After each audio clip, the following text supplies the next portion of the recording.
Hello everyone, welcome to channel. Class twelfth का जो mathematics का सिलेबस होने वाला है, झारखंड एकेडमिक काउंसिल के द्वारा जो एग्ज़ाम लिया जाएगा 2021 में, उसका सिलेबस ऑलरेडी जैक के द्वारा रिलीज किया जा चुका है। और जैसा कि हम लोग ने आपको बताया कि पूरा डिटेल डिस्कशन आपको प्रोवाइड किया जाएगा सिलेबस का, तो हम लोग अभी आपको डिटेल डिस्कशन इस वीडियो में प्रोवाइड कर रहे हैं। देखिए, झारखंड एकेडमिक काउंसिल के थ्रू जो एग्ज़ाम लिया जाएगा मैथमेटिक्स का, उसके कुछ पार्ट को रिमूव किया गया है।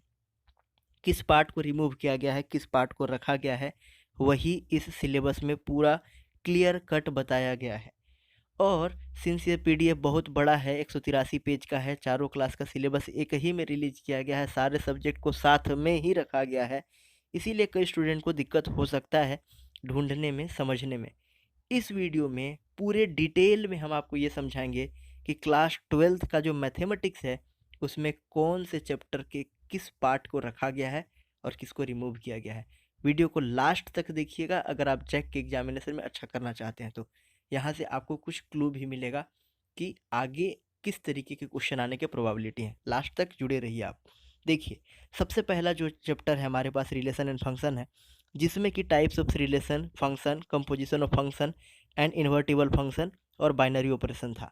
एक question sure short binary operation से 1 मार्क्स का आता ही आता था इस पार्ट से। दूसरा क्वेश्चन जो आता था फॉग और गॉफ।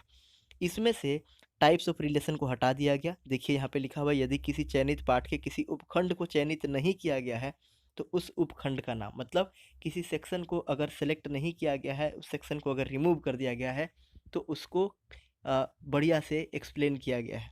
तो टाइप्स ऑफ रिलेशन को हटा दिया, टाइप्स ऑफ फंक्शन को हटा दिया, ठीक है। ऑड फंक्शन, इवन फंक्शन जो आपको पढ़ना था उस पार्ट को हटा दिया गया। इन्वर्टिबल फंक्शन को, कोई फंक्शन कब इन्वर्टिबल होता है इसे आप जानते होंगे, तो इन्वर्टिबल फंक्शन को हटा दिया गया।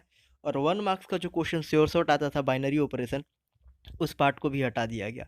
मतलब इस सेक्शन में इंपॉर्टेंट क्या हो जाता है, फॉग को फाइंड करना, ठीक है। इसके बारे में हम लोग जो इंपॉर्टेंट क्वेश्चन उसके बारे में भी आगे आने वाली वीडियो में बात करेंगे, बट यहाँ पे भी आपको बहुत क्लियर कट आइडिया मिलना चाहिए, राइट।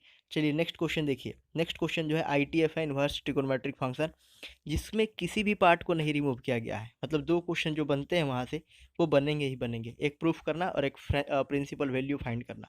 दोनों क्वेश्चन इंपॉर्टेंट है, बनेंगे, किसी पार्ट को रिमूव नहीं किया गया, ध्यान रखना।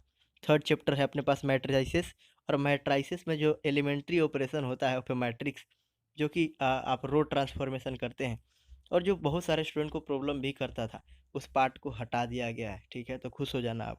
देखो मैट्रिक्स को, इन्वर्टिबल मैट्रिक्स को भी हटा दिया गया है इसमें से, बाकी सारे पार्ट को रखा गया है।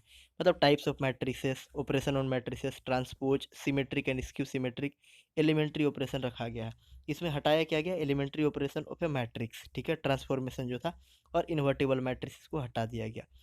बात करते हैं determinants, which is the chapter number 4 of class 12th mathematics. उसमें सिर्फ एरिया ऑफ ट्रायंगल को हटा दिया गया।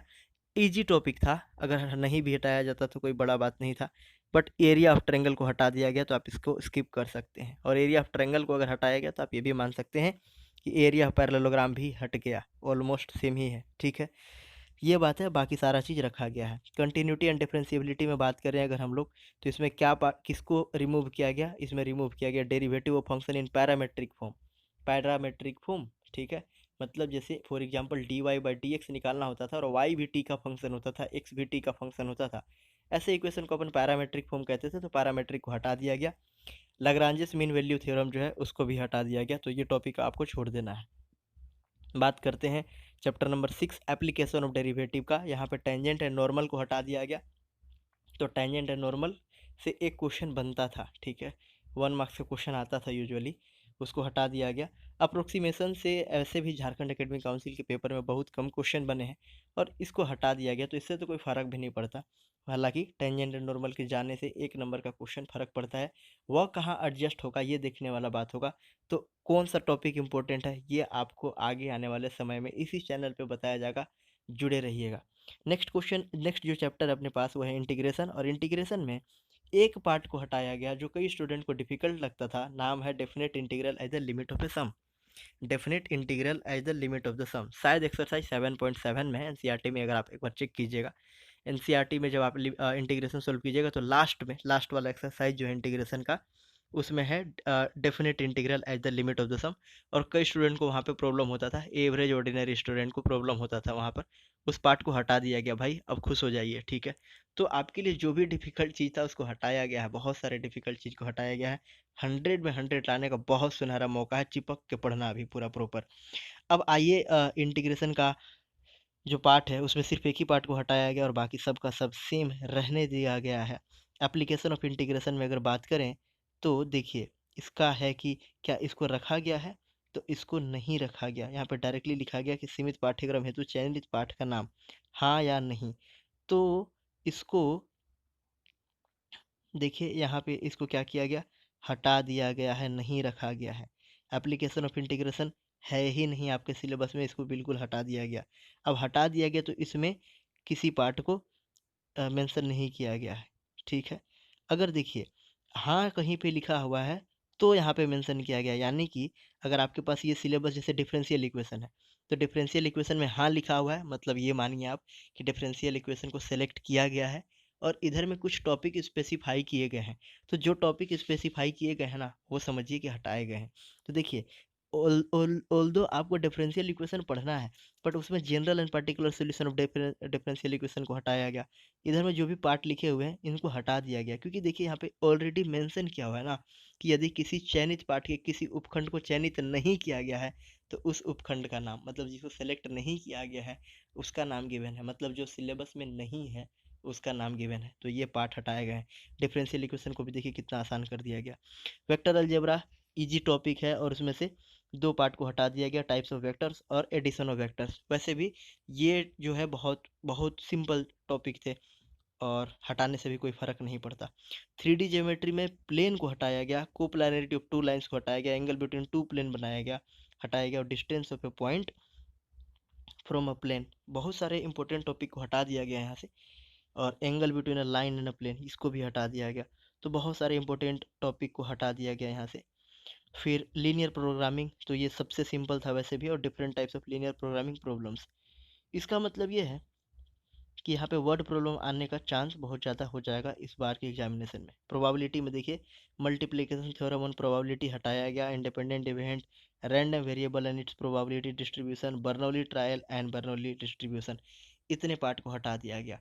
तो देखिए, अब जो है आपको मैथमेटिक्स को अगर पढ़ना है तो बहुत स्मार्टली पढ़ना है, राइट। क्वेश्चन बैंक को एनालिसिस कीजिए, पढ़िए, और हर एक टॉपिक जो इसको हटा दिया गया है, झारखंड एकेडमिक काउंसिल के बोर्ड में अच्छा करने के लिए उस टॉपिक को छोड़ दीजिए।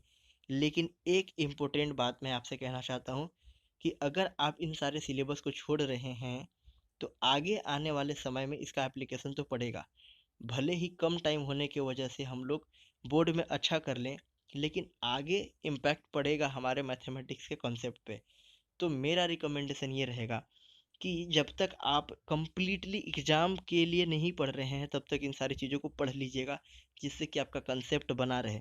लेकिन जब आप एग्ज़ाम पॉइंट ऑफ व्यू से पढ़ने चले जाइए तो बिल्कुल जो टॉपिक को रिमूव कर दिया गया उस टॉपिक को छूइए भी मत। बाकी टॉपिक को इतना प्रैक्टिस कीजिए कि अच्छा मार्क्स आए, 100 में 100 आए, राइट। तो इसी उम्मीद के साथ कि इन सारी चीज़ों को जो हमने डिस्कस किया अब बहुत प्रॉपर ढंग से पढ़ेंगे और एग्जामिनेशन में बहुत अच्छा करेंगे। Wish you all the best, happy learning, and thank you very much for supporting us. Thank you, thanks a lot, have a great day.